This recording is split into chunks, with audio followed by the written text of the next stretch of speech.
When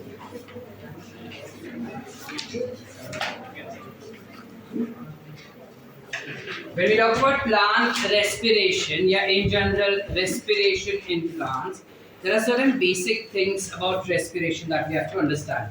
This is one of the simplest chapter that we can opt for as of now. What I'll be doing is we'll end up this chapter quickly because ज़्यादा कुछ है नहीं.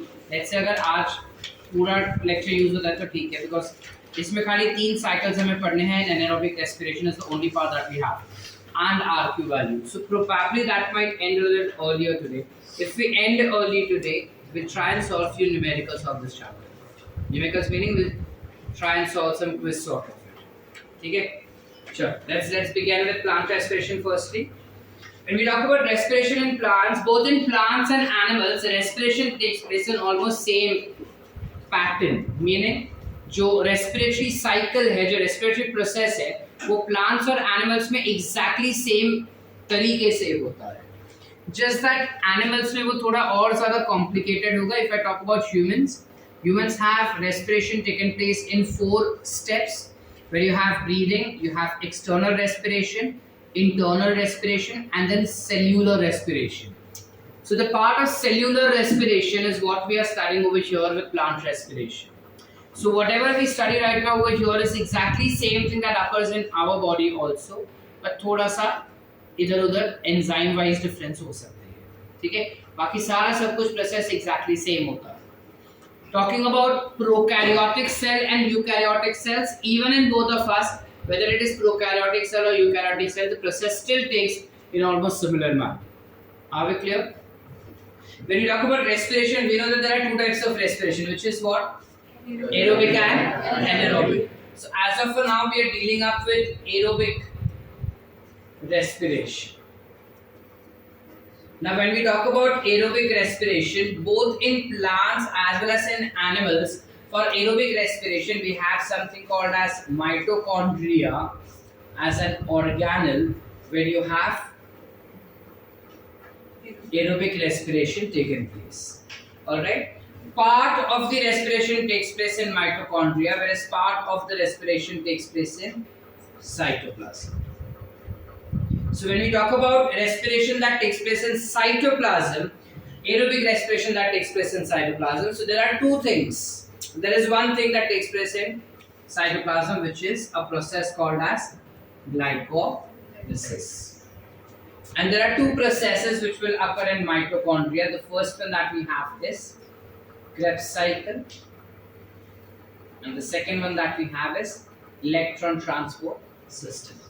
So these are 2 basic organelles within the cells which are involved in respiration. Going slightly more ahead, जब हम aerobic respiration का बात करते हैं, exactly ये होता क्या है? तो scenario क्या होता है कि हमारे body में जब हम कोई भी खाना खाते हैं या in general plant के अंदर जब कोई भी खाना बनाया जाता है, because ideally एनर्जी स्टोरेज जो होता है वो प्लांट्स में होता है, हमारे बॉडी में एज सच नहीं होता. प्लांट्स के अंदर जब एनर्जी स्टोरेज होता है तो वो किस तरीके से होता है? So you have something called as long chain of carbon. जब कभी भी एनर्जी अगर हमारे फूड में से या कहीं से हमको मिलता है और अगर वो एनर्जी एक्सेसिव रहेगा तो उस एनर्जी को हमारा बॉडी कार्बन बॉन्ड में स्टोर करके रख देता है. So this is nothing but energy that is stored over here. Alright. Now in this case, if I want energy, how will I obtain it? By breaking it down. We know this basic steps. अब इसमें जितना लंबा chain रहेगा उतना ज़्यादा energy मिलेगा. So energy अगर मुझे चाहिए रहेगा तो सबसे हाईएस्ट एनर्जी मुझे कौन से फूड कंपोनेंट से मिलेगा? Which food component will provide me largest quantity of energy? Carbohydrate. No. Correct. Who said? It is fats. या फिर हम कॉमन टर्म यूज कर लेंगे लिपिड्स. लिपिड से हमको सबसे ज्यादा एनर्जी मिलता है. सेकेंड हाईएस्ट एनर्जी जो हमको मिलेगा इसके बाद, फर्स्ट हाईएस्ट तो यही हो गया अपना, इसके बाद second highest energy will be carbohydrate and third will be protein. So ideally these three become the source of energy in our body. Now when they are becoming source of energy in our body, अगर suppose मुझे ये पता चल गया कि lipid जो है सबसे ज्यादा एनर्जी दे रहा है और उसके बाद कार्बोहाइड्रेट्स मुझे सेकंड हाईएस्ट एनर्जी देता है और प्रोटीन जो है सबसे कम एनर्जी देता है, ठीक है। अगर सपोज यहाँ से ना बहुत धूप है, लेट्स से मई का महीना है, सांगली में बहुत ज्यादा ट्रेमेंडियस धूप है और उस धूप में ऋतिका चल के अपने घर पे जा रही थी और जाते जाते चलते चलते वो बेहोश होकर गिर गई। अब जब वो बेहोश होकर गिर गई, हम उसको पानी छिड़क रहे, सब कर रहे, but then she is not getting any energy to get up. हम क्या करेंगे, उसको चीज क्यूब खिलाएंगे, it is giving the highest energy, yes और नो। तो मैं चीज क्यूब खिला दूंगा तो ज्यादा एनर्जी मिलेगा ना उसको, तो मैं चीज क्यूब खिला दूं उसको, क्या करते हैं हम ग्लूकोज खिलाते हैं, चॉकलेट खिला दिया या ग्लूकॉन डी पिला दिया, ठीक है, या फिर पानी के अंदर शक्कर ऐसा मिक्स करके उसको दे दिया या गन्ने का जूस दे दिया, which is more sugary, yes और नो। अगर हमको शुगर सेकेंड हाईएस्ट एनर्जी देता है तो हम उसे क्यों यूज करें, why not lipids, breakdown exactly. When we talk about carbohydrates, this tend to give us quick energy. Difference समझा? ये एनर्जी फास्ट देता है और ये एनर्जी ज्यादा देता है, ठीक है। इसका तो सवाल ही नहीं उठता, ठीक है। तो सर जिम वाले जो कार्ब कट कर देते हैं, जो फैट्स कट कर देते हैं, उनका क्या? जिम वाले कार्ब्स और फैट्स कभी जीरो नहीं कर देते, और अगर जो जीरो कर देता है ना, वो बंदे का बॉडी जो है वो ज्यादा देर तक टिकेगा नहीं, फर्स्ट। सेकेंड, वो बंदा जो है उसको आगे एक्सरसाइज करने के लिए भी एनर्जी मिलेगा नहीं। सिर्फ प्रोटीन के बेसिस पे the person can not survive, none of us can survive only on proteins because it does not provide enough energy. Going a step more है, जब हम ये सारे एनर्जी का बात कर रहे हैं, एनर्जी हमारे बॉडी में कौन से फॉर्म में आता है? जब कभी भी कोई भी फूड हम खा रहे हैं, लेट्स से मैंने बाहर जाके पानी पूरी खाया, वो पानी पूरी मैंने जितना भी खाया उसमें कार्बोहाइड्रेट्स भी था, लिपिड्स भी था और फैट्स, कार्बोहाइड्रेट, लिपिड्स भी था और प्रोटीन भी था उसके अंदर। अब ये सारा सब कुछ होने के बावजूद जब ये खाना मेरे बॉडी में डाइजेस्ट होता है ना, तब डाइजेशन के टाइम पे it will always release energy in the form of heat. Out of total energy that is released, 60% of energy will be released in the form of heat in my body, and only 40% of my energy will be stored in the form of ATP. यानी जो अपने को हम बोलते हैं ना कि glycolysis के समय पे या एरोबिक रेस्पिरेशन में हमको 38 ATPs बन के मिलते हैं, this is only 40% of what actual energy a particular molecule is capable of synthesizing. Are we getting the point? Everyone? Yes. Going ahead. जब हम एरोबिक रेस्पिरेशन का बात करते हैं या इन जनरल रेस्पिरेशन का बात करते हैं, तो there's a basic cycle that we have where you have glucose. इन सब में भी glucose is mostly preferred because that is the simplest sugar which gives us maximum energy. So glucose tends to get converted to something called as pyruvate, which is nothing but what we call it as glycolysis. This pyruvic acid will have 3 fates to undergo now. The first fate is it provides me 38 ATP plus carbon dioxide plus water molecule. This becomes the part of what? It becomes the part of aerobic respiration. Then I might have another thing where I get 2 ATP molecules plus carbon dioxide. When I'm getting 2 ATP molecules plus carbon dioxide, that means I'm discussing about, plus carbon dioxide plus ethanol. That means I'm discussing about a pure anaerobic respiration, also called as fermentation. The another fate that it can have is where you have production of 2 ATP molecules. There won't be any carbon dioxide produced, but there will be production of lactic acid. So this process generally is being taken care of by fungi plus bacteria. Fungi and bacteria can do that. Whereas this lactic acid production वाला concept जो हम बता रहे हैं, which is also an anaerobic process, naturally tends to occur in muscles, human muscles. ठीक है, कब, कहाँ, क्यों, कैसे, क्यों, वो सब बाद में देखते हैं when we come to it. Let's jump up directly for aerobic respiration. When we talk about aerobic respiration, the first step of aerobic respiration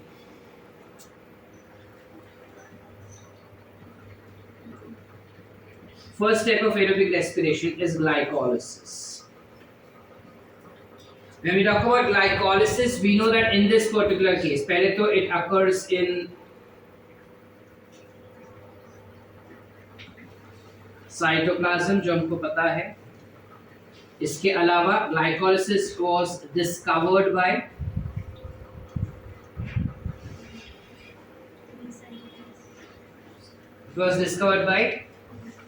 Amden, Meyerhoff, and Parnas. Thus, it is also called as EMP pathway. We can also call it as EMP pathway. इसके अलावा glycolysis जो होता है ये खुद anaerobic process है. It is an anaerobic process. You do not require oxygen anywhere during this particular step. So it is ideally an anaerobic process which is common for both aerobic as well as anaerobic respiration.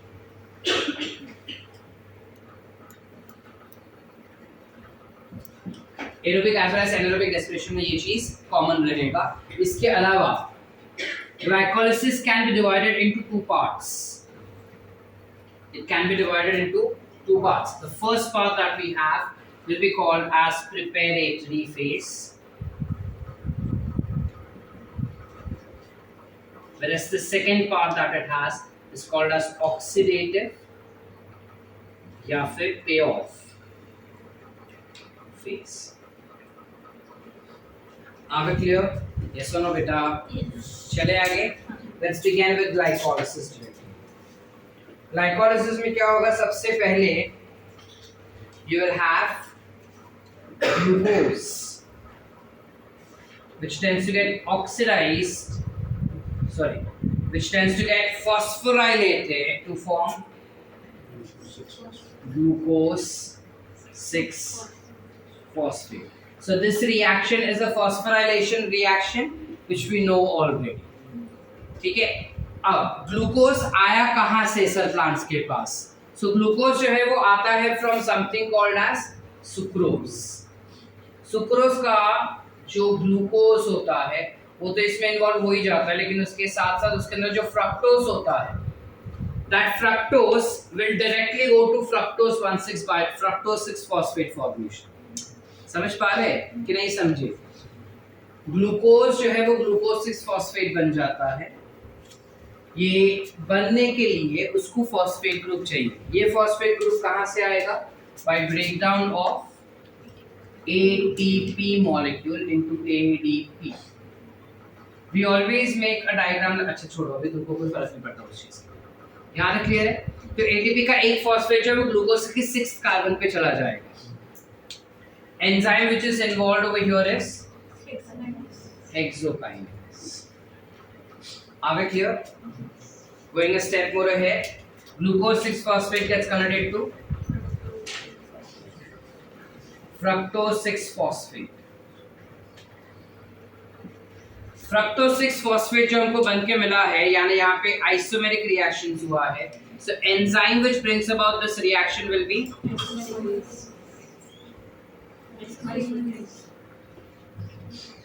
you can call it as hexoisomerase, या फिर you can also run it as phosphohexoisomerase. Fructose 6-phosphate can further get converted to fructose 1,6-bisphosphate. Enzyme involved over here will be phosphofructokinase. अब यहाँ पे देखो 6th carbon पे already phosphate था. Alisha, can you please stand and come here, और able here is fine. but I don't want you to sit in the last bench. जब बीच वाले bench पे हम साक्षी के बाजू में बैठे तो भी चलेगा मेरे को। फ्रक्टोज के 6th कार्बन पे तो फॉस्फेट था ही, फर्स्ट कार्बन पे भी आ गया। एक और कहां से आएगा? You have ATP which gets broken down to give us ADP.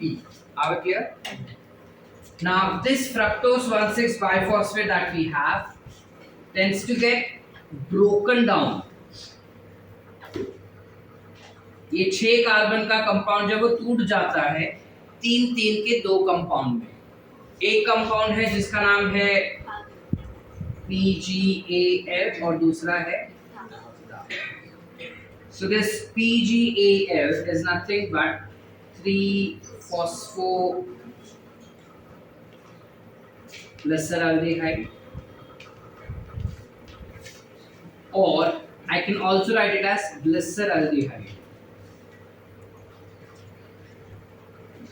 3-phosphate। दोनों ही नाम करेक्ट हो जाते हैं, ठीक है ना।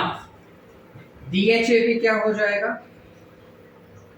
डाइहाइड्रोक्सी एसीटोन फॉस्फेट, ठीक है। इसको इन दोनों में तोड़ने के लिए एंजाइम जो लगेगा दैट विल बी अल्डोलेज। अब क्लियर अप क्लियर बेटा, ठीक है। हम सादा साइकिल्स ही लिख रहे हैं इस वक्त। सो जब हम ग्लिसरॉल्डेहाइड 3-phosphate, अच्छा इसके बाद DHAP becomes an unstable compound, and because it is an unstable compound it tends to quickly get isomerized reversibly, it tends to quickly get isomerized to form power. So you have isomerase enzyme which tends to do this. यहाँ तक clear है हमको? आसान चीज है सारी। कितने steps हुए? 5 हुए। ये पहले 5 स्टेप जो हमको यहाँ पे दिखाई दिए, these will be called as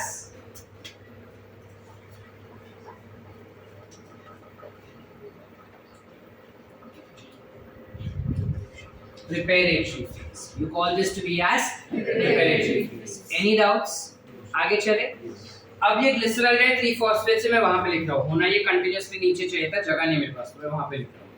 तो जब हम ग्लिसरॉल्डेहाइड 3-phosphate का बात करेंगे, this further tends to get converted into 1,3-diphosphoglyceric acid, 1,3-diphosphoglyceric acid। अब यहाँ पे ये अल्डिहाइड था, अल्डिहाइड से एसिड हो गया। अल्डिहाइड से एसिड तब होता है जब यहाँ से you will have removal of hydrogen. So the hydrogen that gets removed from aldehyde will be taken up by NAD, which gets converted and provides you by NADH2. Are we clear? Enzyme that is involved in performing this reaction will be called as dehydrogenase, क्योंकि hydrogen निकला ना तो enzyme का नाम हो जाएगा dehydrogenase। यहाँ तक समझे कि बाउंसर? तेरा नाम क्या है? नहीं पीछे ग्रीन टी शर्ट, समझा क्या bouncer? You call it as dehydrogenase। अब ध्यान से देखो, इसके पास ग्लिसरॉल है 3-phosphate में 3 थर्ड कार्बन पे फॉस्फेट था, ठीक है। अब यहाँ पे थर्ड कार्बन पे भी है, फर्स्ट कार्बन पे भी है, यस और नो? एक्स्ट्रा फॉस्फेट कहाँ से आया? No, this time it is not ATP, it is H3PO4 which is phosphoric acid which provides it with phosphate। Why is it not ATP and why is it H3PO4 this time, sir? Is because इस बारी 2 reaction इकट्ठा करने थे हमको, hydrogen निकाल के उसको NAD पे चिपकाना था और दूसरा था उसके अंदर फॉस्फेट ऐड करना। ये दोनों रिएक्शन कोई भी काइनेज एंजाइम नहीं कर पाता, इस वजह से हमने डिहाइड्रोजनेस एंजाइम लिया, तो ये दोनों काम कर सकता है। और डिहाइड्रोजनेस एंजाइम ATP को कभी नहीं छेड़ता, Dehydrogenase enzyme will never work with ADP. That's why. यहाँ तक clear है? चले आगे. अब this 1,3-diphosphoglyceric acid further gets converted to 3-phosphoglyceric acid. Gets converted to 3-phosphoglyceric acid. एक फॉस्फेट कम हो गया तो कौन आ जाएगा इधर? ADP, which will take up that phosphate and become ADP. ठीक है, enzyme involved will be phosphoglycerokinase. Enzyme क्या हो गया? फॉस्फोग्लिसरोकाइनेज. क्या हो गया? फॉस्फोग्लिसरोकाइनेज. This 3-PGA further gets isomerized to form 2-PGA. The enzyme involved over here will be mutase, that is phosphoglyceromutase. ठीक है? ठीक है. 2-PGAs, 2-phosphoglyceric acid gets converted to phosphoenol pyruvic acid. Will get converted to phosphoenol pyruvic acid. How does it get done with this? So it is by removal of water molecule. Phosphoenol pyruvic acid is also called as paper. This phosphoenol pyruvic acid further gets converted to pyruvic acid. यानी phosphate group यहाँ से निकल गया, which will be taken up by ADP to form ATP. The enzyme involved over here will be pyruvate kinase. Are we clear? अब यहाँ पे जब धाप पागल में कन्वर्ट हुआ था तो हमको 2 पागल वाले मॉलिक्यूल मिले ना, तो ये सारा कंटेंट जो है that will always be 2 in number.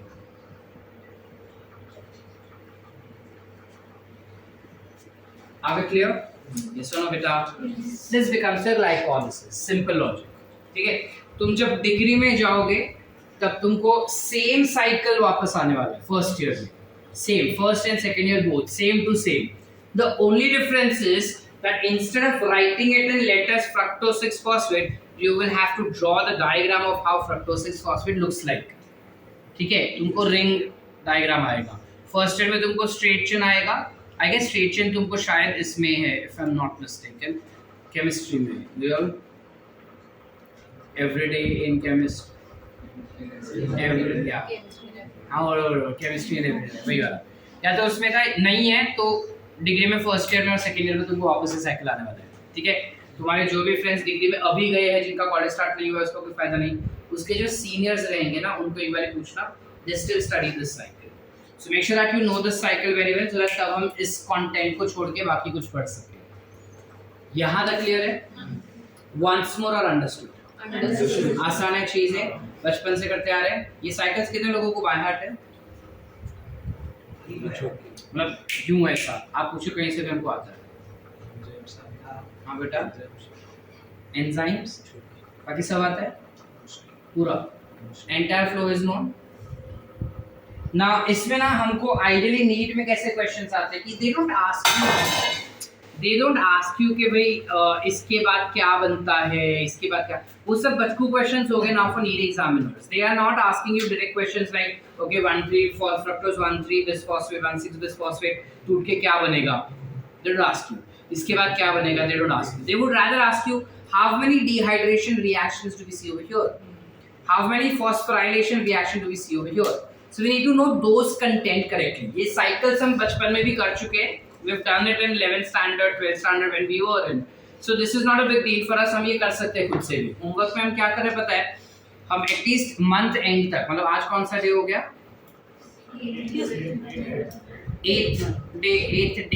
8th month नहीं है गधे. नशेड़ी, मैं तो एक्चुअली इसलिए नशेड़ी बोल रहा हूँ. जो 8th है आज, 30th of November तक. I want you guys to write down these 2 cycles plus ETS. daily. Once submit and then sit for the lecture daily. ठीक है? ये क्यों करो अरे सर ये वो, ट्रस्ट मी याद करोगे मेरे को बाद में. ठीक है? ये दो चैप्टर्स दैट इज फोटोसिंथेसिस और रेस्पिरेशन इतना ब्यूटीफुली तुम्हारा बाहर हो जाएगा दैट एटलीस्ट डायरेक्ट क्वेश्चन जो पूछ रहे हैं ना उसमें तुमको प्रॉब्लम नहीं होगा. न्यूमेरिकल्स में तुम्हारा मैथ्स कितना अच्छा है उस पर डिपेंड करेगा कि तुमको कितने स्कोर कर पा रहे हो उसके अंदर. ठीक है? So we come up to understand each of those. So this will be a phosphorylation reaction.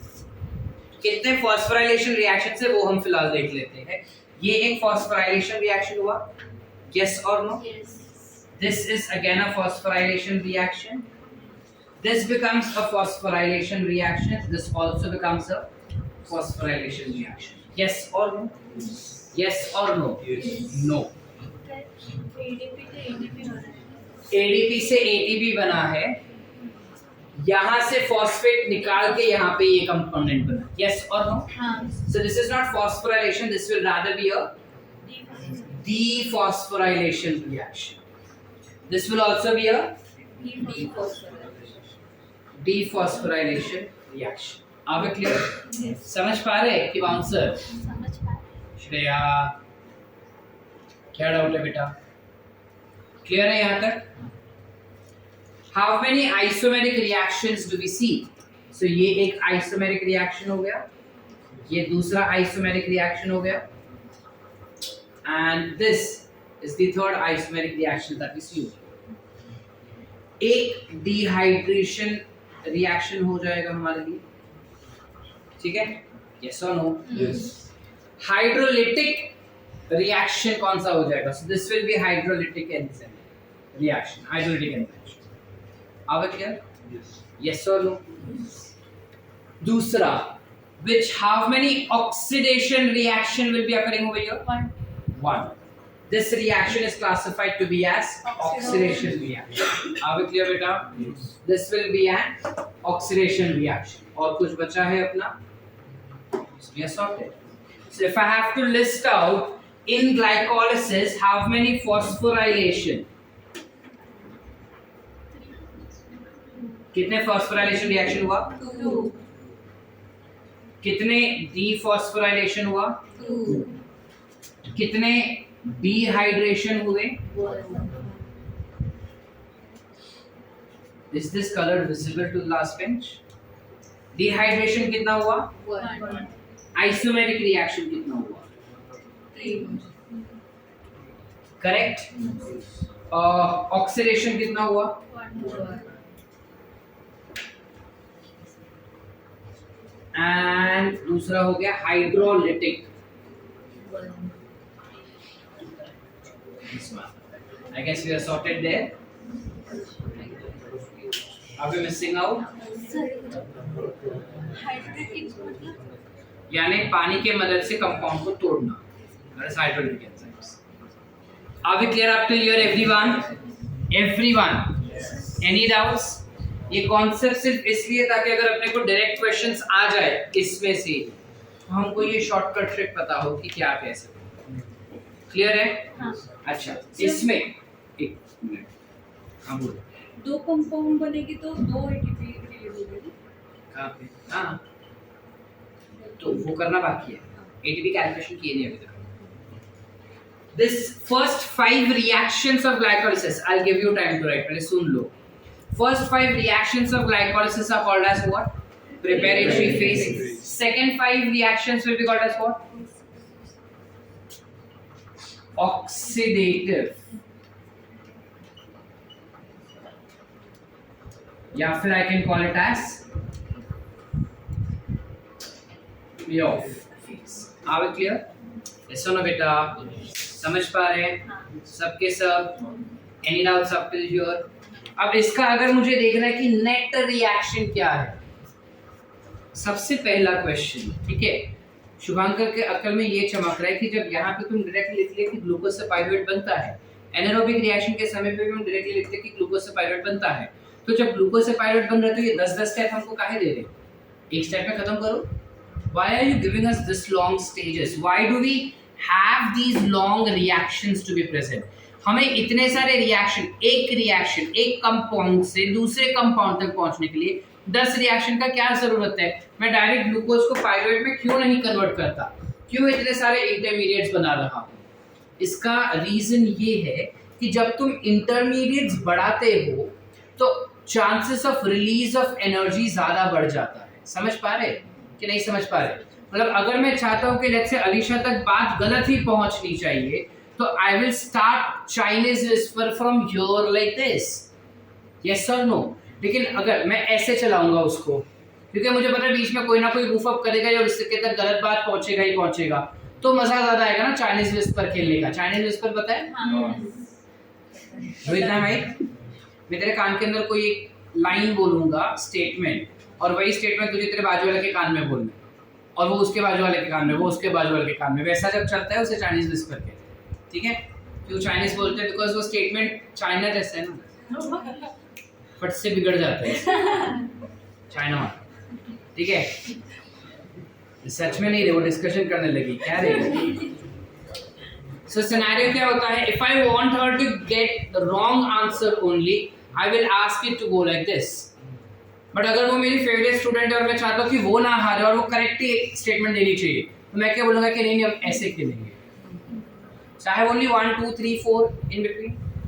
So likewise, जब मैं ऐसे लंबा चेन करता हूँ, एक कंपाउंड से दूसरा कंपाउंड, दूसरे से तीसरा कंपाउंड, जब ऐसे रिएक्शंस होते हैं, जितने ज्यादा रिएक्शंस होते हैं उतना ज्यादा एनर्जी रिलीज होने के चांसेस हो जाते हैं।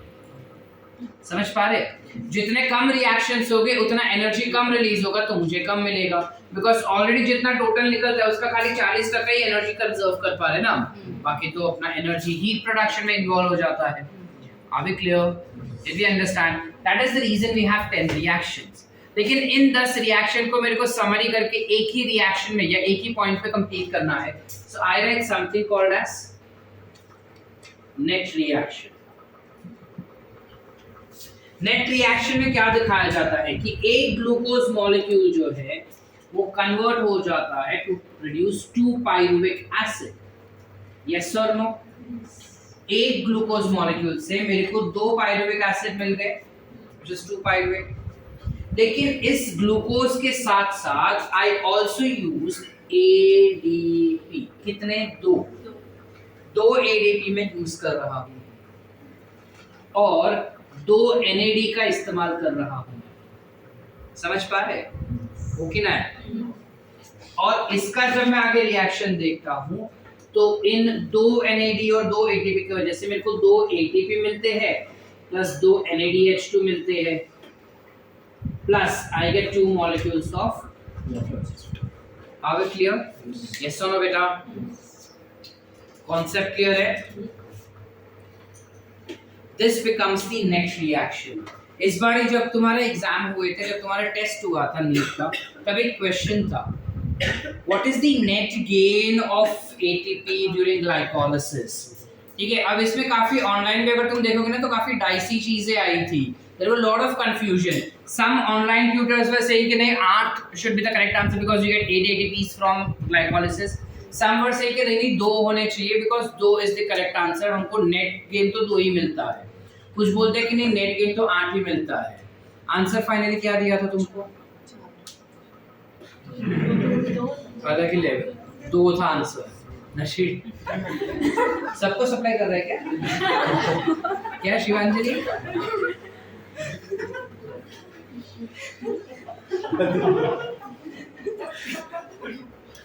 रिमेंबर 8 2 कब कहाँ क्या मार्क करना आसान है अगर तुम एनसीईआरटी को स्टिक करके आंसर दो तो, ठीक है? If I stick to NCERT, in my NCERT they have given net reaction और उस नेट रिएक्शन में उसने ये दिया है। बाकी पूरे एनसीईआरटी में हमको throughout the NCERT they have never mention how many ATPs are obtained from glycolysis. कहीं पे भी मेंशन नहीं किया है। तुम कितने भी पेजेस घुमाओ नहीं किया, ठीक है? सो हम क्या मार्क करेंगे अगर 2 चीजें होती है, how many ATPs are obtained from glycolysis 8, how many ATPs are formed in glycolysis 10, ठीक है, how many ATP, what is the net gain of energy? 2। Net gain of ATP 2। Net जब टर्म आ जाता है ना तो वो बता रहा है कि पूरा कैलकुलेशन करके फाइनल कितना मिल रहा है वो बता 2। लेकिन सर 8 मिलते हैं ना sir. NADH2 is giving you energy in ETS, not in glycolysis. तो जब तक वो NADH2 ETS के पास नहीं जाता, क्या ग्लाइकोलिसिस अपने को देता है? नहीं। सो ग्लाइकोलिसिस हमको कितना एनर्जी दे रहा है? 2।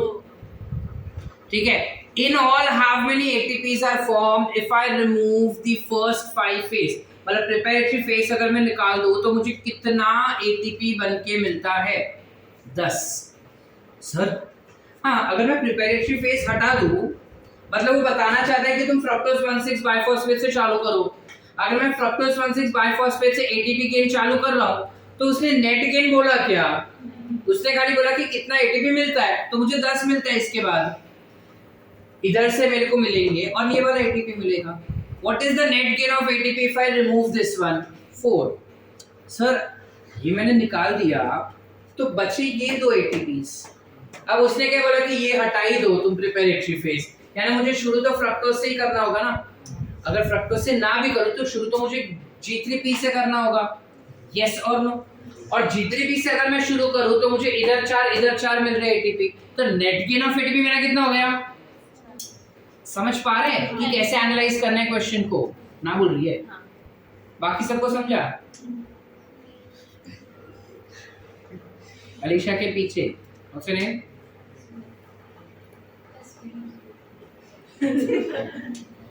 क्या? समझा कि नहीं? क्या रुचिका 10 को समझ लिया? कैसे तू कैलकुलेट करती है? How do you analyse question for this chapter? It's a very simple चीज। अगर तुम क्वेश्चन को ढंग से रीड करो, वो क्वेश्चन अगर तुमको पूछ रहा है कि net gain of ATP glycolysis से कितना होता है, सर नेट टर्म आ गया, मतलब वो पूरा बोल रहा है कि पूरा हिसाब करके मेरे को बता मेरा कितना कमाई हुआ। समझ पा रहे? इट्स लाइक कि ये एक बॉटल है जो घर पे मेरे को पड़ी 2 रुपए में बनाने के लिए, मैंने मार्केट वाले को बेचा इसको 40 रुपए में। ठीक है, अब 2 रुपए में मेरे को बनी है और मैंने 40 रुपए का इसको बेचा, तो टोटल मेरा प्रॉफिट कितना हुआ? ना this is my total profit. I want to understand net profit. Sir ये तो अलग होता है क्या? बिल्कुल। 2 रुपए में इसका खाली कॉस्टिंग हुआ ना, बाकी पगार नहीं दूंगा क्या? मेरे कंपनी का लोग रहेंगे ना, उनको पगार देना होगा। यस और नो? उनको पगार देने के बाद मुझे वो 2 रुपए के ऊपर जो 40 का बेचा उसका टैक्स भी तो भरना होगा, तो टैक्स भी भरा मैंने। वो टैक्स भरने के बाद इलेक्ट्रिसिटी बिल भरना होगा, उधर पानी आता है वो बिल भरना होगा, मेंटेनेंस बिल भरना होगा, तो सब कुछ निकाल के मुझे 10 रुपए मिल रहे हैं एक बोतल पे। So what is my net profit? कुछ वैसा कि अगर मैं बोलूं कि ग्लूकोज से मुझे कितना एटीपी बन के मिल रहा है? 8। नेट गेन ऑफ एटीपी कितना है? 2। समझ पा रहे कि नहीं समझे? अब अगर इसमें तुमको बोला कि फर्स्ट हाफ निकाल दो, यानी प्रिपरेटरी फेज में क्या मिल रहा है वो छोड़ दो, मुझे बाकी का बताओ, तो बाकी इसके अंदर कितने एटीपीस बन के मिलेंगे मेरे को? 4। यस और नो? नो, मुझे 10 एटीपी बन के मिलते हैं। सर क्या बात कर रहे हैं सर? ये निकाल दिया ना पूरा, मैंने पूरा निकाल दिया। शुरू किधर से कर रहा हूँ? कितने एटीपी बन के मिले? मैंने बोला नेट कितना मिला, मैं बोला कितना एटीपी बना? 2 2 4, 3 3 6, 4 6 10, टोटल एटीपी कितना बना? नेट कितना मिला मेरे को? समझ ले?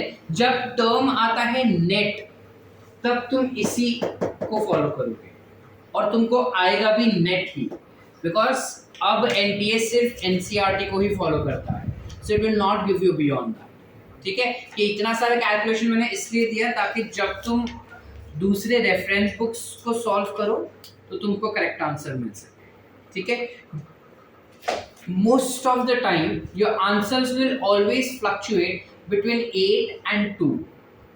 Remember this thing. तुम्हारे मैक्सिमम क्वेश्चन के आंसर्स या तो 8 होंगे या तो 2 होंगे। नेटवर्क तुमको आसान कर देगा चीज।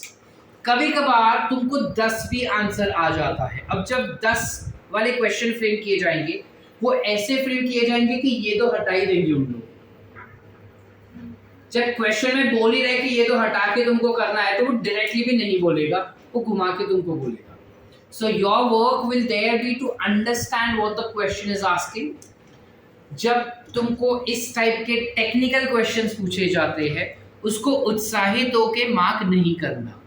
स्टेटमेंट को 2 बार समझना कि क्या उसका मतलब बनता है, और फिर मार्क करना उसको. ओवर थिंकिंग या ज़्यादा टाइम वेस्ट भी उस क्वेश्चन पे नहीं करना, बिकॉज तुम जितना ज़्यादा उस क्वेश्चन को रीड करोगे उतना ज़्यादा तुम गलत आंसर के करीब जा रहे हो. एक बार ही रीड करो, दूसरी बार शांति से रीड करो, and then go whatever your heart, whatever your gut feeling says.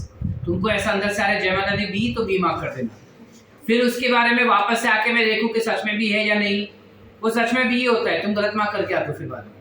So do not come back again. Once you mark something, do not come back again for the question.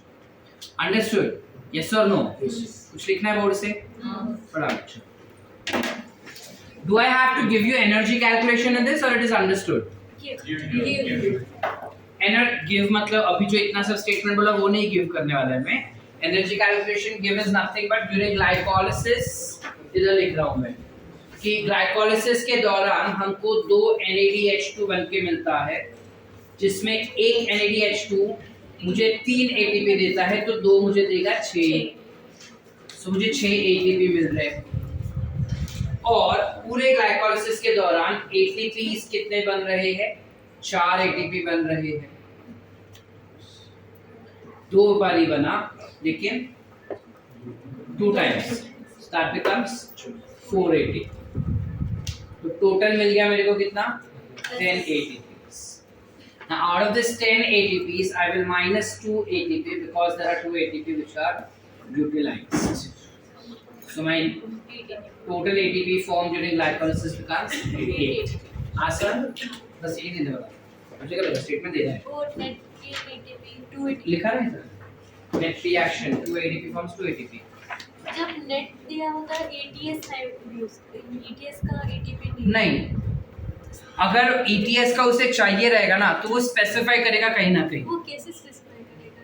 तुमको statement में ही बोलेगा कि पूरा मिला के mitochondria में कितना ATP बनता है, पूरा मिला के माइटोकॉन्ड्रिया के बाहर कितना बन रहा है, ग्लाइकोलिसिस जो साइटोप्लाज्म में होता है उसमें कितना ATP मिलता है. सो they will give certain clue in the question itself where it is asking you not to consider NAD, or if they are giving you directly as net gain of ATP, तो ये आएगा, या gross ATP production then 8. समझे?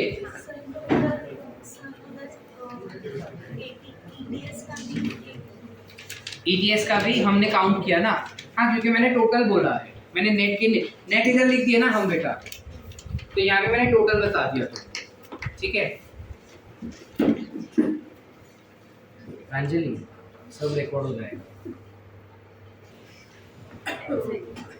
Krebs cycle. Now we know that this Krebs cycle is something which occurs in mitochondrial matrix. Krebs cycle जो है वो mitochondria के matrix में होता है. ठीक है. And this Krebs cycle was been discovered by whom? Sir Hans Krebs. नाम ही था उसका Krebs, इसलिए साइकिल का नाम भी आ गया Krebs. तो एक्चुअली एपोस्ट्रोफी नहीं आएगा, Krebs साइकिल. ठीक है. चल, तू जिधर जाएगी उधर फ्रेंड बना के बात करने लगती है. अलीशा वो बेचारी चुपचाप बैठी थी कब से. तेरे को अलीशा ही मिली पूछने को. मैं पूछ रही थी. So ये चीज होता है. अब लेकिन इसमें ना एक जोड़ है. हम क्या बोले कि ये कंटिन्यूएशन है ग्लाइकोलिसिस का. ग्लाइकोलिसिस का फाइनल प्रोडक्ट क्या था? पायरुविक एसिड या पायरुवेट जिसे हम कह सकते हैं.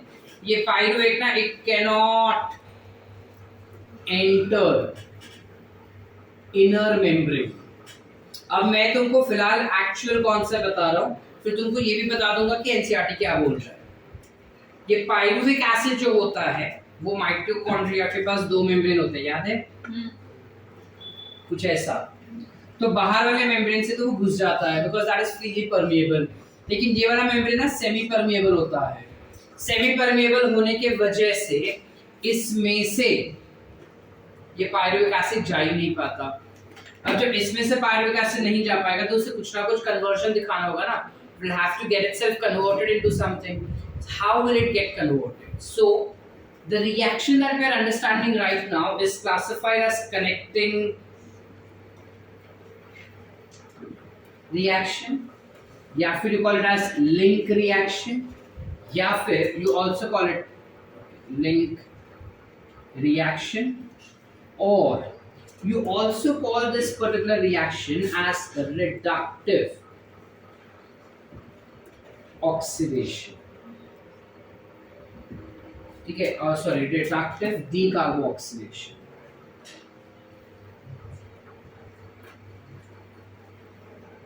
You call it as reductive decarboxylation. अब exactly क्या हो रहा है वो देखो इधर. क्या होता है, ये जो पायरुविक एसिड होता है,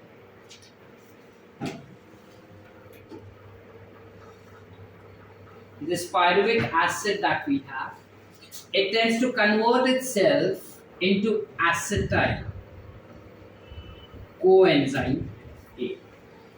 अब जब वो अपने आप को acetyl coenzyme A में convert करता है, तब you will have removal of carbon dioxide, so that becomes decarboxylation, plus you will have the removal of hydrogen. अब अगर हाइड्रोजन निकला तो उसे कौन एक्सेप्ट करेगा? So who is taking it? NAD. So NAD gets converted to NADH2. This hydrogen निकला तो क्या हो गया? Reduction. That is the reason that this reaction is also called as reductive decarboxylation. Why do I call it as connecting link reaction? We'll come to that also, because this is one which is linking your glycolysis with Krebs. Are we clear? Concepts और अब हमको पता है कि बिना enzyme के तो possible नहीं है, so you will require an enzyme over here. Enzyme क्या होगा? पायरुविक एसिड जो है उसमें से हाइड्रोजन निकला, फिर उसमें से कार्बन डाइऑक्साइड भी तो निकला. मेन क्या है जो हमको एनर्जी देने वाला है? हम रेस्पिरेशन पढ़ रहे हैं भाई, तो रेस्पिरेशन में एनर्जी जो हमको देगा हम उसी का नामकरण करेंगे. एनर्जी कौन देने वाला है इसमें? NADH2 से एनर्जी मिलेगा या कार्बन डाइऑक्साइड? कौन एनर्जी देने वाला है? तो भाव किसे देना चाहिए? सॉर्टेड है. सो NADH2 में हाइड्रोजन किस में से निकला था? Pyruvic acid. हाइड्रोजन निकला ना, तो इसका नाम क्या होगा? Pyruvate dehydrogenase. समझे कि नहीं समझे? एंजाइम का नाम बनाना भी ज्यादा डिफिकल्ट नहीं होता अगर तुमको रिएक्शन पता होगा कि क्या है. Called as pyruvate dehydrogenase. D माने रिमूव करना, हाइड्रोजन निकला तो डिहाइड्रोजनेज. आसान कि नहीं? So is it a reduction reaction और is it an oxidation reaction? It's an oxidation reaction. Did we understand? So लेकिन आप तो लिख रहे हो reductive decarboxylation. हाँ, इसका रिडक्शन हो रहा है और इसका डीकार्बोक्सिलेशन हो रहा है. समझिए. इसमें से हाइड्रोजन निकला. Removal of hydrogen is what? So this will be what type of reaction? But this is getting reduced over here, so it is reductive decarboxylation. ठीक है? I guess oxidative decarboxylation ही दिया है नाम, if I'm not mistaken. And it should be oxidative decarboxylation. My mistake, sorry. It is oxidative decarboxylation. Why oxidative? Because it is actually an oxidation reaction that is happening. समझ पा रहे हैं? Clear है? Any doubts? Krebs cycle पे चलूं? अब तुमको ना एनसीईआरटी में पहले ही बता दिया कि ये ऐसा हो रहा है. अब एनसीईआरटी और एक्चुअल कॉन्सेप्ट में डिफरेंस क्या है? हम क्या बोले एक्चुअल कॉन्सेप्ट में कि ये इनर मेम्ब्रेन में घुस नहीं पाता. एनसीईआरटी बोलते हैं कि घुस तो पाता है लेकिन ये कुछ अलग चीज में पहले कन्वर्ट होता है और फिर घुसता है. बात भी वही बोला, लेकिन ये मेंशन नहीं किया कि ये रिएक्शन जो है वो पेरी माइटोकॉन्ड्रियल स्पेस में होता है. उसके हिसाब से ये रिएक्शन मैट्रिक्स में ही हो रहा है. तो ठीक है ना, हम पकड़ के चले कि सारे मैट्रिक्स में ही हो रहे। समझे? हाँ। नहीं समझा? हाँ बोली ना बोली? समझा सबको कि बाउंसर? वंस मोर और अंडरस्टूड एवरीवन? जाग रहे? कॉन्फिडेंस वाला हाँ आ सकता है? हाँ। Thank you. ये था नहीं बट फिर भी काम चला रहा। You have pyruvic acid which is getting converted reversibly into something called as acetyl coenzyme A. ठीक है? अच्छा हाँ, एक चीज तो मैं लिखा नहीं, इधर कोएंजाइम A एक्स्ट्रा ऐड हो गया ना कि नहीं? कहाँ से आएगा वो? तो उसको हम अलग से ऐड किए। So coenzyme A is added and carbon dioxide is released. वैसे हो कितना कार्बन डाइऑक्साइड रिलीज होगा इधर? 2 carbon dioxide will be released. क्यों सर? पीछे हमको 2 पायरुविक एसिड मिला ना, तो एसिटाइल कोएंजाइम में भी 2 मिलेगा, ये भी 2 मिलेगा, ये 2 चाहिए होगा और ये भी 2 मिलेगा। समझ पा रहे कि नहीं? चले आगे। चलो अब फिलहाल एक साइकिल क्या होता है वो हम देख रहे हैं और समझ के लेना कि ये सारा पूरा साइकिल 2 बार ही रिपीट होता है। Yeah, so you have pyruvic acid that gets converted to acetyl coenzyme A. तो अभी यहाँ पे क्या होगा?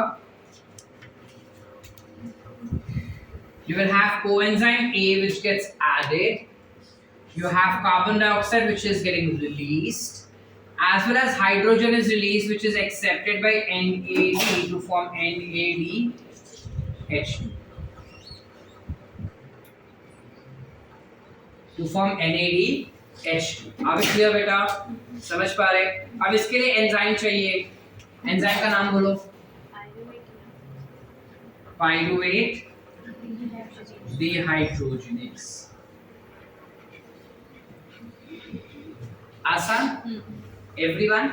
अब क्या होता है, ये जो एसिटाइल कोएंजाइम A होता है उसमें का एसिटाइल ग्रुप ना, this can easily travel inside. ये एसिटाइल आसानी से अंदर जा रहा है। मैट्रिक्स में जाते ही उस मैट्रिक्स के अंदर भंडार में ऑक्सालो एसिटिक एसिड रेडी पड़ा है, वो वेट करे कि कब एसिटाइल आ रहा है मेरे पास। जैसे ही एसिटाइल आएगा ना, this oxalo acetic acid will combine with acetyl molecule to form citric acid. To form citric acid. अब जब ये इसके साथ कंबाइन हो रहा है, हमने कहा that you will have citric acid form. Acetyl coenzyme में से सिर्फ एसिटाइल ग्रुप कंबाइन हो रहा है, कोए हुआ क्या? नहीं ना। तो जो कोए रिलीज हुआ ना, वो वापस बाहर चला जाता है दूसरे पायरुविक एसिड से एसिटाइल कोए के कन्वर्जन। समझ पा रहे? यस और नो बेटा? चलो आगे। इसके अलावा you will also have addition of water. हर जगह पे पानी तो आते ही जाए, you will have addition of. अब ये रिएक्शन जब हो रहा है बिना एंजाइम के होगा क्या? So I require enzyme. Enzyme's name is citric acid is formed, so it is citrate synthetase. अगर ATP बीच में रहा और कोई मॉलिक्यूल बना तो एंजाइम यूज जो होने वाला रहेगा उसे हम कहेंगे सिंथेस। समझ पा रहे? अगर बिना ATP का हुआ तो उसे हम कहेंगे सिंथेटेस। ये डिफरेंस हो रहा है। There are 2 types of enzyme, synthase and synthetase. Synthase तब होता है जब एनर्जी यूज कर रहे हैं। सिंथेटेस तब होगा जब एनर्जी यूज नहीं कर रहे हैं। तो यहाँ पे जब ऑक्सालो एसिटिक एसिड एसिटाइल से कंबाइन होके सिट्रिक एसिड बनता है ना, तब एटीपी का इस्तेमाल ना होने की वजह से enzyme use will be synthetase. आप एक clear? Can I go ahead? This citric acid tends to get converted to oxalo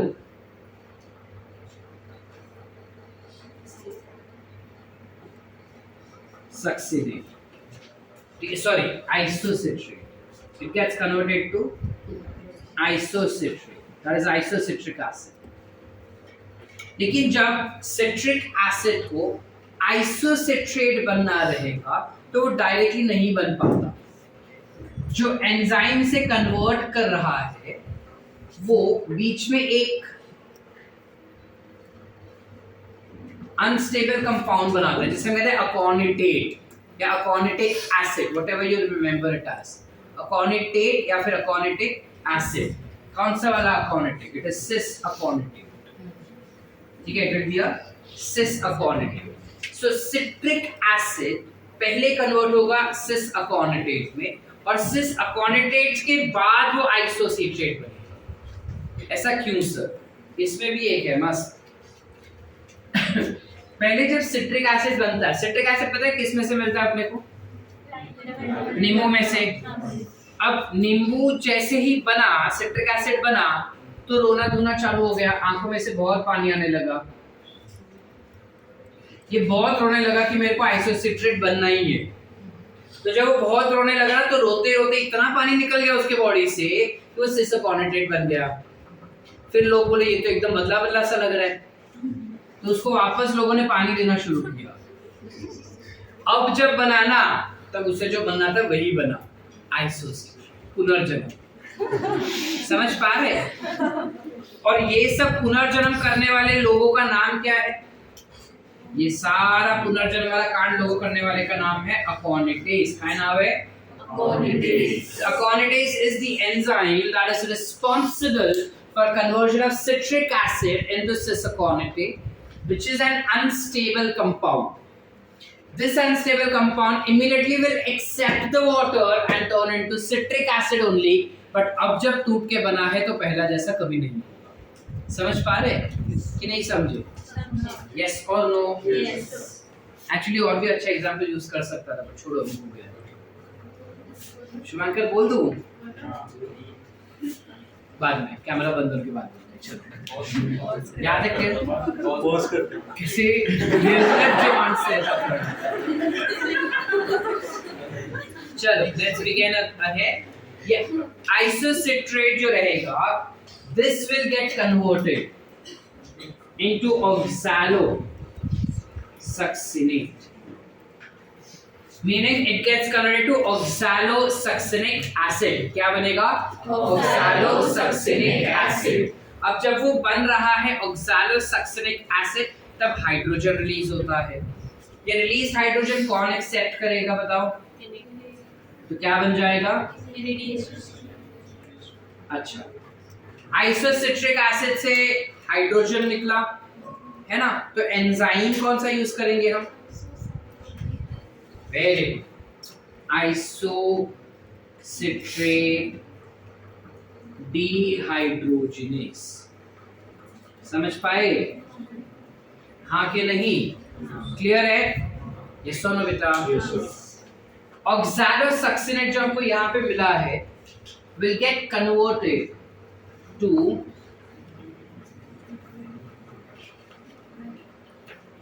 alpha keto glutaric acid. It gets converted to alpha keto glutaric acid. दिख रहा है इधर से? Alisha class में सबसे लंबी तू है, और तेरे कोई नहीं दिख रहा है। झुकेगा नहीं।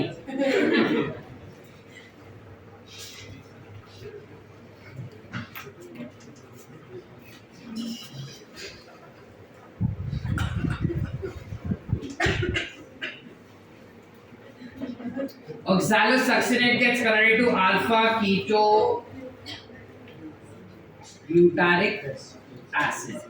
Now when it is getting converted to alpha keto glutaric acid, यहाँ पे वापस से दोनों चीजें हो रही है। सर वापस से मतलब आपका क्या कहना है? अरे sorry I said you have removal of carbon dioxide,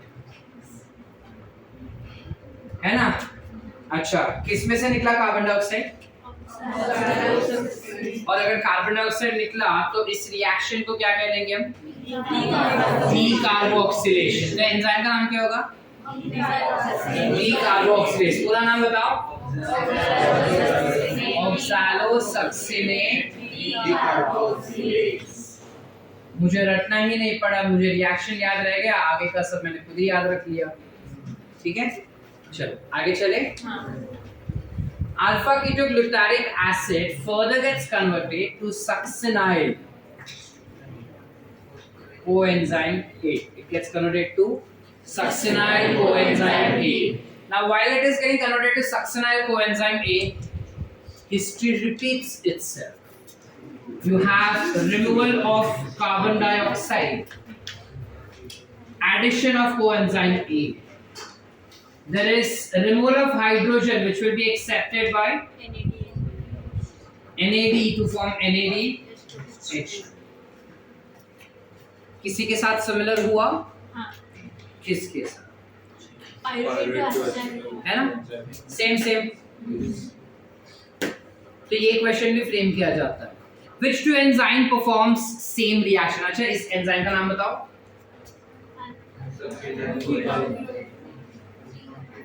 hydrogen निकला तो क्या होगा बेटा? इसमें से निकला तो नाम क्या होगा? Alpha ketoglutarate dehydrogenase. डरते क्यों हो इतना तुम लोग? Alpha ketoglutarate dehydrogenase. तुमको अगर डॉक्टर बनना है ना तो सबसे पहले अपने अकल से और दिल से डर निकाल दो. यानी ये नहीं कि कल सुबह बाहर उठ के मेरे को ही गाली दे रहे हैं, डर निकल गया. डर निकालना यानी if you are trying to approach any question, do not get afraid of approaching it. It's okay if you are wrong at this point of time. जब तुम गलती करोगे ना तो वो क्वेश्चन ज्यादा याद रहेगा. जो जय माता दी करके करेक्ट चला गया ना, वो क्वेश्चन कभी याद नहीं रहने वाला तुमको. ठीक है, वो क्वेश्चन वापस से जब नेक्स्ट टाइम आएगा तब जय माता दी गलत जाएगा, तभी याद रहेगा वो. So it's okay if you make mistake, but अभी इस वक्त बोलो कि ये होगा करके. Succinyl coenzyme A, same. So you have a question asked that which two enzyme is responsible for performing similar reaction. So the two enzyme that perform similar reaction becomes this dehydrogenase and this dehydrogenase. ठीक है, ये दोनों enzyme same type के reactions को catalyse करता है. ठीक है, सेम टाइप के बोला, सेम रिएक्शन नहीं. अच्छा, ये जो सक्सिनाइल कोएंजाइम A है, it now gets converted to succinic acid. It will get converted to succinic acid. अब इधर ध्यान से देखना. जब सक्सिनाइल कोए से सक्सिनिक एसिड बनता है, तब बीच में काफी सारा एनर्जी मिल जाता है अपने को. अब जो ये इतना सारा एनर्जी मिल रहा है, वो एक्चुअली इतना सारा नहीं है. The form of energy is different over here, because of which instead of ATP you have GDP, which accepts this particular energy and forms GTP. ठीक है, अब जैसे ही GTP बनता है, ADP को जेलेसी होता है कि तू कैसे बना, तू आया किधर से, ये सारा रिएक्शन मेरा था, ये इलाका मेरा था, हाउ कैन यू एंटर. तो फटाक से GTP को तोड़ देता है और एडीपी उसके पास से एनर्जी लेके बन जाता है. एक्चुअली ऐसा होता है क्या सर? नहीं, स्टोरी बनाया तुमको याद रखवाने के लिए. ठीक है, पहले जीटीपी बनता है और उसमें से एटीपी बनेगा.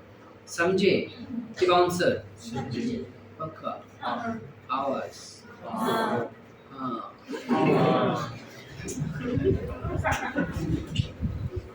So you have succinyl CoA which gets converted to succinic acid. इस दौरान काफी चीजें हो रही है. पानी ऐड हुआ and there is removal of coenzyme A. The removed coenzyme A will go back to the earlier reaction. समझ पा रहे कि नहीं? इस रिएक्शन को कैटलाइज करने के लिए you have succinyl thiokinase as an enzyme. The enzyme's name is succinic thiokinase. अब ये जो सक्सिनिक एसिड है, it gets converted to fumaric acid. Succinic acid gets converted to fumaric acid. When succinic acid will get converted to fumaric acid, again hydrogen is released. कौन accept करेगा? इस बारी FAD accept करता है. It is FAD that gets converted to FADH2. Why not NAD, sir? Why not NAD का ये answer है कि यहाँ पे जो हाइड्रोजन रिलीज होता है वो कम एनर्जी वाला रिलीज होता है, जिस वजह से उसे एक्सेप्ट करने वाला जो FADP रहेगा वो भी कम एनर्जी का ही होता है, NAD नहीं होता। समझ पा रहे कि नहीं समझ पा रहे? Enzyme will be what?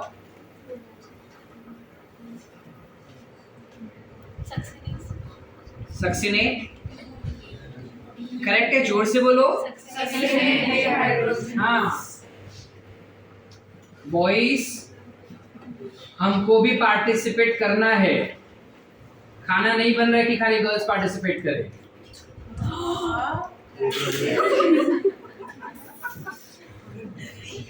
हाँ मतलब यहाँ की तो गर्ल्स को भी खाना बनाना नहीं आता है, नहीं आता ना?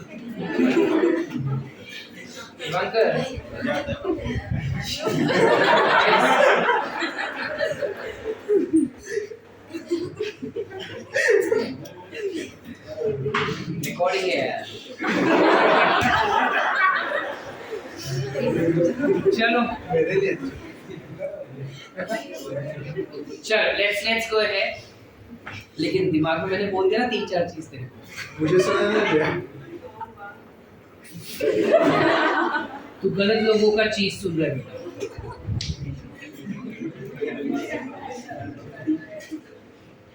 फ्यूमेरिक एसिड जो है, अब यहाँ पे टक टक टक काफी कुछ हुआ। I am coming directly here because I have to join, it's a cycle, it's not a reaction, it's a cycle. Fumaric acid further gets converted, हाँ मुझे पता थी बैठी है लेक्चर में। It gets converted to fumaric acid. अब इस बारी फिर से हाइड्रोजन नहीं निकलता, but instead you have addition of water. फ्यूमेरिक एसिड में पानी ऐड हो जाता है, meaning we are talking about hydrolase या हाइड्रोलिटिक रिएक्शन। एंजाइम का नाम क्या हो जाएगा? फ्यूमलेस। Finally, this malate या malic acid gets converted to oxaloacetic acid. Here again you have removal of hydrogen. Who will accept it? So NAD gets converted to NADH2. Enzyme involved for this reaction will be malate dehydrogenase, which will form oxaloacetic acid.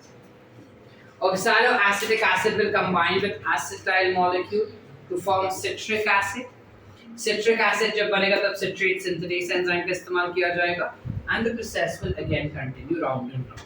Any doubts in the entire cycle? नहीं. Are we clear? अब क्योंकि इस cycle का first, ध्यान से सुनना, इस cycle का जो फर्स्ट स्टेबल कंपाउंड बन रहा है ना, शुरुआत जहां से हो रही है, एक्चुअली साइकिल का इसका कुछ ओरिजिन नहीं होता, but since acetyl coenzyme A आए वगैरह ये एंजाइम ये रिएक्शन स्टार्ट नहीं होता, so you consider this to be as the origin of your reaction. So since this is the first stable compound form, you call Krebs cycle also as citric acid cycle, or I can also call it as tricarboxylic acid cycle, which is nothing but in short called as TCA cycle. ठीक है, चलो citric acid cycle हमको समझा sir, try carboxylic acid cycle क्यों बता रहे हो उसको? बिकॉज सिट्रिक एसिड का अगर तुम स्ट्रक्चर देखो ना, तो उसके पास 3 कार्बोक्सिलिक एसिड होते हैं कुछ ऐसे। This is the structure of citric acid, that is the reason you also call it as tricarboxylic acid cycle. ठीक है, इसका जो फर्स्ट स्टेबल कंपाउंड बना है उसके पास कितने कार्बन है? 6 carbon. So this will have 6 carbon. ठीक है, तो ऑक्सैलोएसिटिक एसिड के पास कितने हो जाएंगे? 4। क्यों? 2 कार्बन। करेक्ट।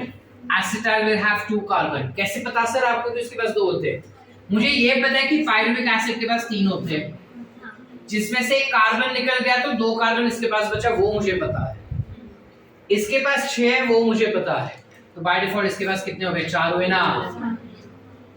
ठीक है, सिस अकोनिटेट के पास कितने होंगे? 6 आइसोसिट्रेट, 6 ऑक्सैलोसक्सिनेट, 6 अल्फा केटोग्लूटारेट 5 किधर गया? सक्सिनैल्कोएट and बाद में बाकी सबके पास 4. A question that is asked is which of the following molecules have 5 carbon? The only carbon which has 5, the only compound which has 5 carbons present in them will be alpha ketoglutarate. There can be a particular question framed to you as how many decarboxylation reactions are occurring during Krebs cycle. बताओ कितने हुए?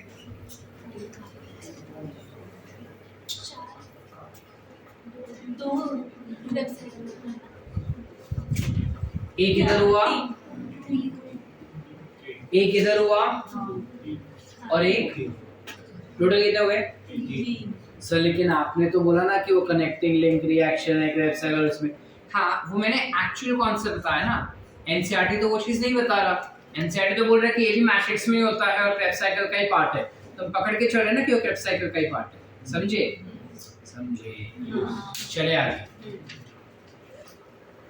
So we'll write down that also. How many decarboxylation? 3 हो गए। How many hydrolytic reaction? How many hydrolytic enzyme? Hydrolytic कितने होंगे?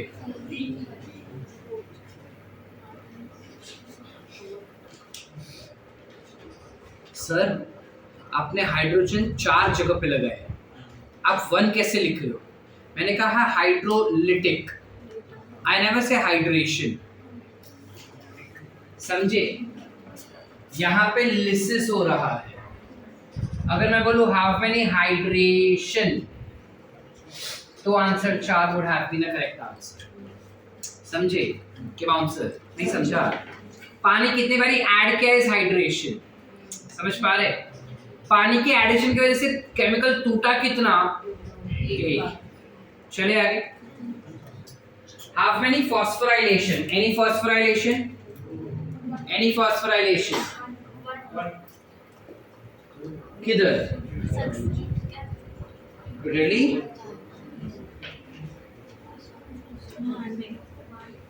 Phosphate तो लगानी है उसमें, बट फॉस्फेट तो लगाई नहीं उसमें। There is no phosphorylation reaction. ठीक है? How many how many oxidation? How many oxidation reactions takes place over here?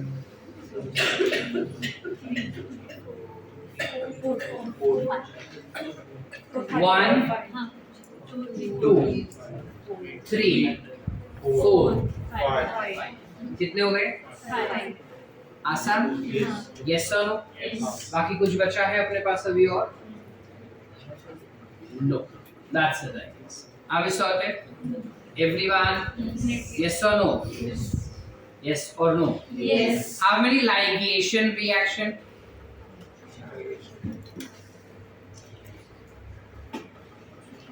या फिर ट्रांसफरेज? कितने ट्रांसफरेशन या लाइगेज रिएक्शन हो रहे? कैसे sir? This and this is joining. Acetyl is a group which gets transferred to oxaloacetic acid. It gets linked to it. ठीक है? But ये वाला ना तुमको कभी पूछा नहीं गया, तो तुमको चाहिए तो इससे कैंसिल आउट भी कर सकते हो। Don't study this. याद है clear? Krebs cycle, any doubts? Krebs cycle का नेट रिएक्शन अगर मुझे देना होगा तो क्या मिलेगा? सर इसमें कैसा नेट रिएक्शन लिखोगे? सर ये तो साइकिल है ना, लेकिन हमारा एनसीईआरटी दे रहा है नेट रिएक्शन, तो मैं क्यों ना लिखूं? So I will write net reaction. What will be the net reaction? I started up with pyruvic acid, yes or no? Yes. We start up with pyruvic acid. Now this pyruvic acid gets converted or gets broken down to carbon dioxide? Yes or no? Yes. कितने carbon dioxide मिले मेरे को? 3. I have 3 carbon dioxide plus I used FAD and I also used NAD. How many NAD did I use? 4. 4. So I'm writing 4 over here. My 4 NAD is utilized, which will provide me with 1 FADH2 plus 4 NADH2. Plus I have water molecule which is released, and how many water molecule is utilized over here? 1. एक पानी इधर आया, एक पानी इधर आया, एक पानी इधर आया, एक पानी इधर आया. कितना हो गया? 4 हो गया. लेकिन एक मैंने यूज भी कर लिया ना, तो मैं डायरेक्ट इधर 3 ही लिख देता ना, मुझे ये लिखना ही नहीं पड़ेगा. Sort. Is this the reaction given? या acetyl से start की है? So they give 2H2. 2H.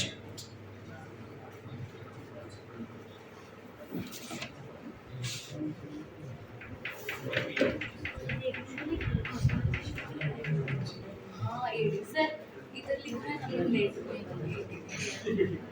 हाँ. ADP दिया है सो फॉस्फोराइलेशन होगा ना. रुक नहीं. ये 2 वाटर मॉलिक्यूल कैसे बना उसका?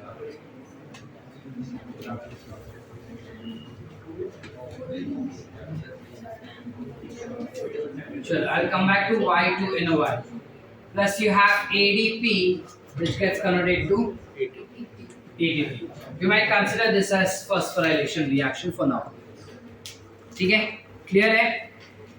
This mystery I will solve tomorrow. Let me just check कि क्यों 2. उन्हें 3 चाहिए लेकिन 2 क्यों दिए बता दो. यहाँ तक clear है? Yes. Everyone? Any doubts? Sir How many ATP is obtained during Krebs cycle? 30. Sir क्या बात कर रहे हैं? क्या बोलते रहते हैं आप? सुनो. Can I erase this? नहीं. ये I'll take my time. Photo लिखा. चमाट लेगी.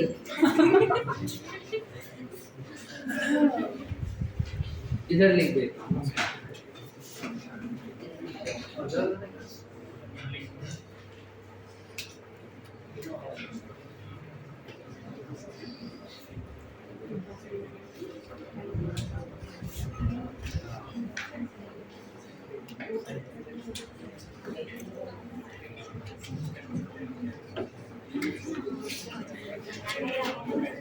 अब इसमें I have just 1 ATP obtained, right? 1 ATP ही मिला है मेरे को, so I just write 1 ATP. ठीक है? NADH2 कितने मिले मेरे को? 4 NADH2 मिले. एक में 3 मिलता है, तो टोटल मेरे को मिले कितने? 12 ATP. FADH2 कितने हैं? एक है, एक में 2 मिलता है, तो मुझे मिले 2 ATP. बराबर. टोटल कितना हुआ? 12 प्लस 2 प्लस 1 becomes. लेकिन ये पूरा साइकिल 2 बार रिपीट होता है बिकॉज 2 पायरुविक एसिड बना था. तो total is 30. how much is the net gain of ATP in one Krebs cycle? 1. How much is the net gain of ATP from one glucose molecule 2. by Krebs cycle? 2. 2. Did we understand the concept? क्या नहीं समझे? How much ATP can be obtained from Krebs cycle only? 30. 30. सिर्फ Krebs cycle से. Did I mention ETS also in that? So 2 ना. अगर glucose बोला as a substrate तो, if it is not glucose as a substrate तो, if it is acetyl CoA as a substrate तो, है ना? Now this particular pathway, एक minute, यहाँ तक क्लियर है? Now this particular pathway that we are seeing is also called as amphibolic pathway. Why do I call it as amphibolic pathway? Is because इसके अंदर के जितने भी reactants है ना, ये reactants anabolic reaction की तरफ भी जाते हैं और catabolic reactions की तरफ भी जा सकते हैं. Means they can be obtained as a product of catabolic reactions कहीं ना कहीं से. समझे कि बाउंसर कोई ना कोई फूड प्रोडक्ट टूट के मुझे अल्फा कीटोग्लूटरिक एसिड दे सकता है, या कोई ना कोई प्रोडक्ट जो है, कोई ना कोई कंपाउंड जो है वो टूट के मेरे को मैलिक एसिड दे सकता है. लेकिन ये ऑपोजिट भी हो सकता है. अल्फा कीटोग्लूटारेट के अंदर अगर मैं अमोनिया डाल दूं तो मुझे ग्लूटामेट बना के देगा. Anabolic reaction. So every component, every intermediate of this cycle can switch both the sides. It can go towards catabolic reaction as well as anabolic reaction, and thus I can classify this particular pathway as amphibolic pathway.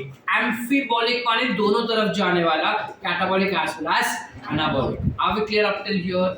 Everyone? Yes or no बेटा? देखिए इतना पहले. Sure.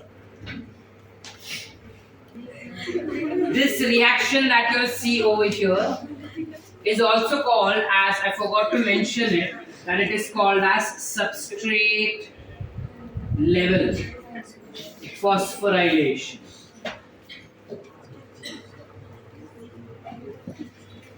देखो दो type के phosphorylation reactions होते हैं.